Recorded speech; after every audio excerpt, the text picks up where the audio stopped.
think if you're an RPG role-playing game type person, then you're going to enjoy being able to kind of pretend you're this player and work your way up into the NBA. I'm not like that. I'm more of like an association, franchise mode kind of guy. So for me, I could leave it. I could leave it off. Yeah, I'm in the exact same ballpark with that. Now looking at another negative you had on your review, and it's something that you kind of scattered throughout the review, and that's the frame rate and some of the glitches or delays that are happening here, not just online, but in franchise mode. Can you speak a little bit more about that? Yeah, that was by far the biggest thing that turned me off about this game, because otherwise everything's great. But at the end of the day, when you're playing this game, it's got to run at a decent rate.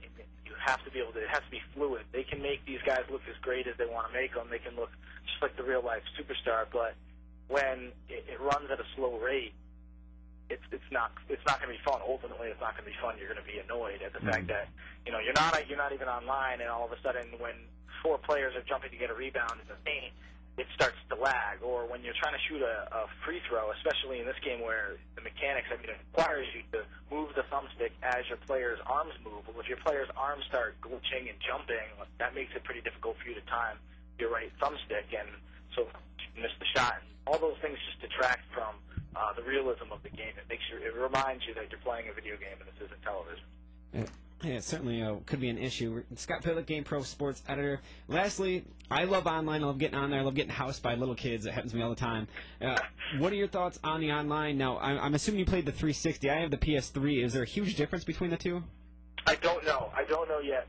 Kevin Sweeney, my other writer who did it live, the review for NBA Live, he's also going to play NBA 2K and compare them. He has PlayStation 3, and so I don't know if there's a difference between Xbox Live and PlayStation Network when you're playing it, but I do know that.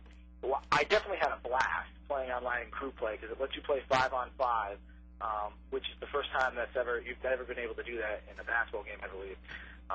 So that was a lot of fun, but you had to suffer through some of the lag, and that at least you expect with an online play. But like I said, I got the game early, and so I'm playing on servers that are relatively uncluttered. There aren't a lot of people on there, so it shouldn't really lag. So I can only imagine now with thousands of people buying this game, nationwide, that the lag is only going to get worse unless they do something about it. So.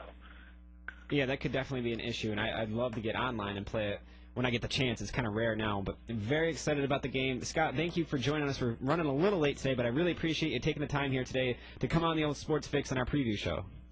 Thanks, man. Great. Scott Pitlick, Game Pro Sports Editor. Check out GameProSports.com. Easy to get to, obviously, there, and we have the link on our site, too. We're going to take a very quick break. This is going to be a 60-second break, and then we're going to come back with what I like to call the Saturday Night Live ending to the show. That's where I scream into the mic really quickly, and we get cut off. That's next on the Sports Fix on ESPN Radio.